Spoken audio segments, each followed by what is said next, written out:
Hello everyone and welcome back to my channel. My name is Ajua. In this video, let's discuss some new fragrances, some new launches. I'm going to review and compare one of them from Zimaya, known as Ramsh Diva, known to be inspired by Kayali's Vanilla 28. So I'm going to do a bit of comparison and let you know how accurate a dupe it is or otherwise, so I have my little kit of Kiali here. I'll take out my Vanilla 28 and let you know how I feel about Ramsh Diva. If it's indeed, I don't think it is. I personally don't think it is an accurate spot-on dupe. However, it is a very beautiful scent and I'm going to give you all the details. But I'm going to also touch on some Lattafa fragrances based on what they are releasing and a bit of snippets here and there, the tease. Eclair has some flankers now, 2 of them. So I'll discuss that. There's another one from French Avenue and other ones. So let me get to Ramsh Diva from Zimaya. This is supposed to be a Kayali Vanilla 28, inspired by or dupe.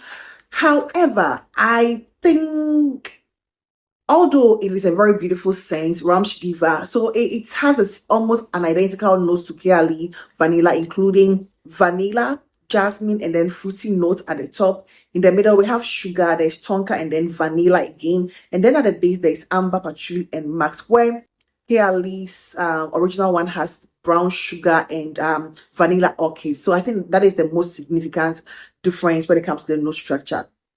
To me, I wouldn't necessarily call it a spot-on dupe. In my opinion, this Ramsh Diva, although a very beautiful vanilla floral scent, is not a spot-on dupe to Vanilla 28 to me. I don't necessarily remember the opening or how Vanilla 28 smells like when I initially tried it. I think this is a very macerated sample, and if my memory serves me right, I don't think it smells very identical to what I remember it smelling when I initially got this small decant, not decant, like sample. I think it was much more lighter and airy. But after maceration, I find it a lot more denser, slightly more boozy. And this macerated sample of Kayali Vanilla 28 reminds me, I don't know if I'm the only one, but it reminds me so much of cafe latte or amore cafe, any of those two, because they are all the same, scent. It's giving me amore cafe vibes a lot more after maceration. But before maceration, I think it was much more lighter and you can get a lot more of the vanilla. In this Ramsh Diva, I'm not getting the macerated Vanilla 28. I'm not getting the scent profile I'm getting from the macerated version of Kayali's original version. Ramsh Diva is giving me something a lot more lighter and a lot more breathable. Vanilla 28 was breathable, a lot more breathable, lighter, airy. But after maceration, it feels a lot more concentrated, much more thicker. And I think even the scent profile does not give me an exact same thing as what I remember getting from the first few sprays, This is giving me something much more lighter, much more airy, probably because it's a newer bottle. I've had this is the 4th day, 4th or 5th, it's around the 4th, 5th, or maybe around the 6th day that I've had this one. And it's sat down for a bit, but it's still giving me something much more lighter, much more airy, and a lot more floral. I don't necessarily get an exact same thing as the scent I'm perceiving in this macerated bottle. It's giving me something a lot more lighter, a lot more floral. And this Ramsh Diva rather reminds me of Athena from Lattafa or Maison Alhambra. It gives me much more of that slightly spiced floral, vanilla scent from Athena. It gives me that. As soon as I spray this one, I was reminded of Athena rather than Kayali Vanilla 28. So to me, I would not necessarily say it is a spot-on dupe. It does not even necessarily 100% remind me of that. It's the same vanilla, they all have like layers of vanilla and then some sugar. Kayali has brown sugar that gives it a bit of booziness, whilst this one has the ordinary white sugar, and I don't get much booziness from this one at all. It is not boozy, it is slightly spicy, much more floral, and then a lighter breathable vanilla, whereas this macerated decant gives me a very dense cafe latte vibe, Surprisingly, I would like to know if anybody feels the same way about a macerated vanilla 28. If you have tried that and a more cafe or cafe latte from Cadillac, I'm sure you will find some very heavy similarities. It's giving me more like a more cafe vibes now. That is what I get, and that is not what I'm getting from Ramsh vanilla at all. So to me, I would say they are in the same similar spicy vanilla, scent, floral, but it feels much more closer to Athena or even Angam, But to me, it reminds me much of Athena because of that heavy florals I perceive in this one, and a lighter take on that whole vanilla scent. It gives me a very beautiful, airy, breathable, light, weight vanilla scent. So that is what it gives me. Although it says jasmine, I don't necessarily get jasmine. I get something much more floral when it comes to Ramsh Diva. I would still recommend this. It's a very beautiful scent.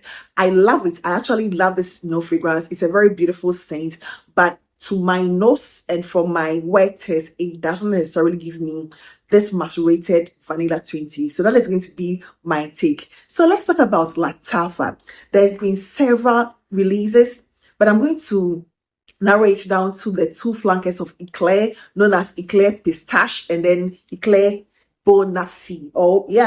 Banoffi. I'm not sure what Banoffi is. So of course, Pistache, immediately pistachio comes to mind. We don't know whether it's another interpretation of Yam Pistachio by Kiali. I hope it is not. Apparently, it is their own creation. So hopefully, Eclair Pistache, is something different and does not come across as redundant. I'm not sure I'm the most excited about that one because pistachio scents are not necessarily my kind of scent that I typically enjoy. However, I'm curious about it and I would love to try it. The other one that I'm most excited to try is going to be the Eclair Banoffi. And that apparently has a note of banana and it smells like a ripe banana or banana pudding. That was the information I was able to gather based on a creator's review or opinion during the Singapore convention by Lattafa. So I'm most excited about that one because of the note of banana. I personally do not have a lot of fragrances with the note of banana, so I'm just looking into how this one is going to be.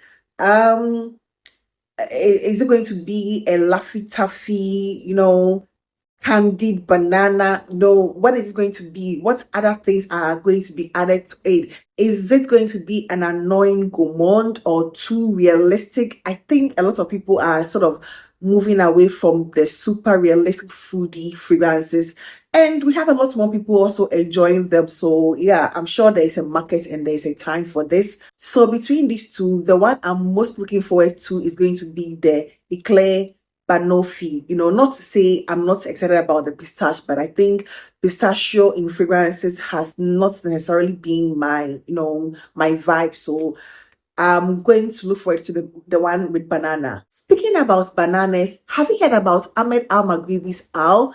It's known to have the note of banana. So it has the following notes. It has like a lot of notes, but I just wanted to summarize it to create an idea of what you should expect.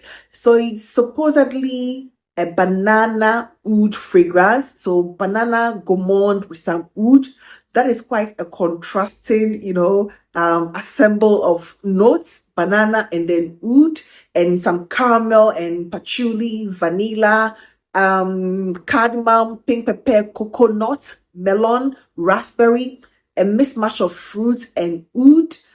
I'm looking forward to that, but I'm not sure how it's going to be because that is like a mismatch of notes, gourmands and earthy and, masculine oud or something oody. Is the oud going to be skanky or animalic or a fresh and mass appealing oud? Those are the questions I'm asking myself, but I'm looking forward to that particular one. But if you love banana, this is something that you should look out for. Apparently it is quite a realistic banana scent. So out from Ahmed Al Maghribi coming in the same bottle as the one they originally did match. It has the same identical bottle to match, which is a very beautiful, powerful, strong, scent.